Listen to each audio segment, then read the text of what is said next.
Quels sont les 3 risques les plus courants en matière de finances personnelles? Imaginons, vous êtes confortablement installé, prêt à explorer la question des risques financiers personnels.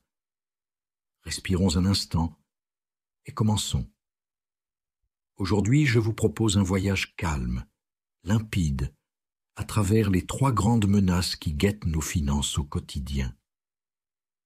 On va les examiner une à une, avec bienveillance, exemples à l'appui et conseils simples pour les anticiper.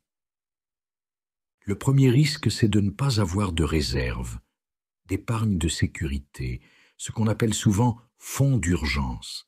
Sans elle, un imprévu comme une panne de voiture, une facture médicale ou une perte d'emploi peut vite devenir une crise. On recommande généralement de mettre de côté 3 à 6 mois de dépenses courantes pour faire face sans stress aux urgences. Ces fonds doivent être facilement accessibles, séparés de vos comptes courants pour éviter d'y puiser impulsivement.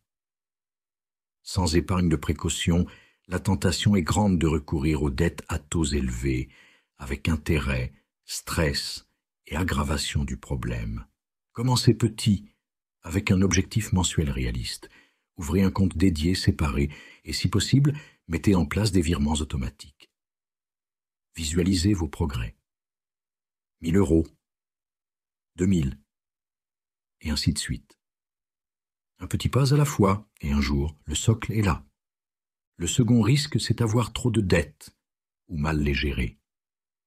Crédits renouvelables, cartes à taux élevés, achats en plusieurs fois. Autant de tentations très coûteuses si elles ne sont pas repérées à temps. Le phénomène du acheter maintenant, payer plus tard séduit de plus en plus, mais les retards de paiement et les intérêts élevés transforment rapidement un achat banal en dette incontrôlable.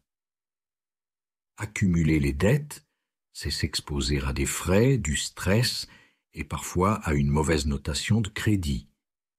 Et tout cela érode votre capacité à investir ou à épargner. Établissez un plan pour rembourser les dettes les plus toxiques en premier, celles avec les taux d'intérêt les plus élevés. Évitez les crédits qui vous laissent sans filet de sécurité. Et si besoin, envisagez une consolidation ou une aide professionnelle. Le troisième risque est plus subtil. Ne pas suivre ou comprendre ses finances. Sans mesures concrètes comme un budget, un bilan net ou le suivi des dépenses, on navigue à l'aveugle. Comme le dit la célèbre phrase, on ne peut pas gérer ce qu'on ne mesure pas. Sans vision claire, on glisse vers le surendettement et la dérive financière sans même s'en rendre compte. Cette absence de suivi est souvent aggravée par une confusion entre besoins et envies, par des dépenses invisibles comme des abonnements oubliés ou par l'absence d'un bilan patrimonial régulier. Installez un suivi simple, que ce soit avec une application, un tableau Excel ou un simple cahier. Fixez-vous une routine hebdomadaire ou mensuelle pour évaluer vos dépenses, vos revenus et votre patrimoine. Faites un bilan régulier de vos actifs et de vos dettes pour garder la maîtrise. Respirons un instant. Reprenons. L'absence de fonds de secours, c'est accepter d'être en tension dès qu'un imprévu survient.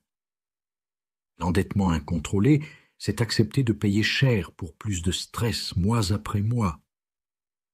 Le manque de suivi, c'est choisir de naviguer à vue, sans boussole, et de se laisser surprendre. Pour éviter ces 3 risques, il faut adopter quelques états d'esprit simples. Prévenir plutôt que guérir, mesurer pour comprendre, anticiper chaque écueil par petites actions régulières et accepter de ne pas être parfait mais capable d'apprendre et d'ajuster. Pour commencer, créez votre épargne de précaution. Ouvrez un compte urgence, transférez-y régulièrement même de petites sommes et célébrez chaque palier atteint. En matière de dette, Listez-les toutes avec leur montant, leur taux et leur mensualité. Priorisez les remboursements soit selon le taux d'intérêt le plus élevé, soit en réglant d'abord les petites dettes pour libérer votre esprit. Évitez de retomber dans les pièges du crédit instantané ou de nouveaux prêts à la consommation. Côté suivi, notez vos dépenses récurrentes, créez un budget simple et faites un point régulier, même rapide. La clé, c'est la régularité. Imaginez Julie. Elle gagne 2000 € par mois, aucun fonds d'urgence, plusieurs cartes de crédit au maximum et des dépenses qui s'échappent sans plan. Elle crée un compte épargne et commence avec 50 € par mois et se sent déjà plus rassurée. Elle liste ses dettes, priorise celles avec les intérêts les plus élevés et commence à les réduire. Elle installe une application pour suivre ses dépenses et repère un abonnement qu'elle ne voulait plus. En 6 mois, Julie passe de l'incertitude au contrôle, avec sérénité, un petit budget, un suivi clair et moins de stress. Prenons une respiration profonde. Les 3 risques les plus fréquents en finances personnelles, pas de réserve, trop de dettes, pas de suivi clair, peuvent paraître intimidants, mais ils sont tout à fait maîtrisables par des gestes simples et réguliers.